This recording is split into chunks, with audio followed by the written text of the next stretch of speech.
তো এখন আমরা অরিন্দমের কলেজ আর তার পুরনো বাড়ি দেখে ল্যান্ডলর্ডের সাথে দেখা করে এখন আমরা যাচ্ছি একটা মন্দিরের উদ্দেশ্যে। আর ওখানে গেছি যে ওরা এতটা আপ্যায়ন করেছে, ওরা এখানের মানুষই, কর্ণাটকার মানুষই।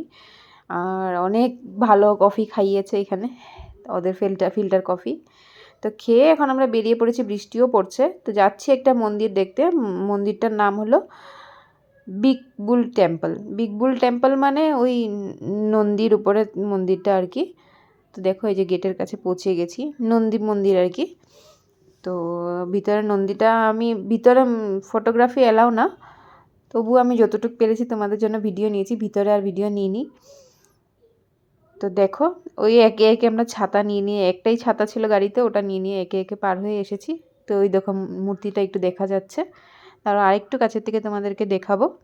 আর মূর্তিটার উচ্চতা ছিল 15 ফিট, আর পুরো মানে চওড়া ছিল আর কি 20 ফিট। মানে একটা শিলার উপরেই পুরো নন্দীটাকে পুরো বানানো হয়েছে আর কি, ওটার উপরে কারুকার্য করে। তো এটা 500 বছর পুরনো মন্দির। তো তোমরা যদি কখনো ব্যাঙ্গালোরে আসো নিশ্চয়ই এই মন্দিরটা দেখে যেও, অনেক সুন্দর। তো এই হলো সেই বুল টেম্পল। আর টেম্পলের ভিতরে একটা পাথর দিয়ে বুলটা বানানো আছে, দেখিয়েছি। ভিতরে ফটোগ্রাফি এলাও না, তবুও আমি একটু ফটো তোলার চেষ্টা করেছি, দেখাবো তোমাদেরকে।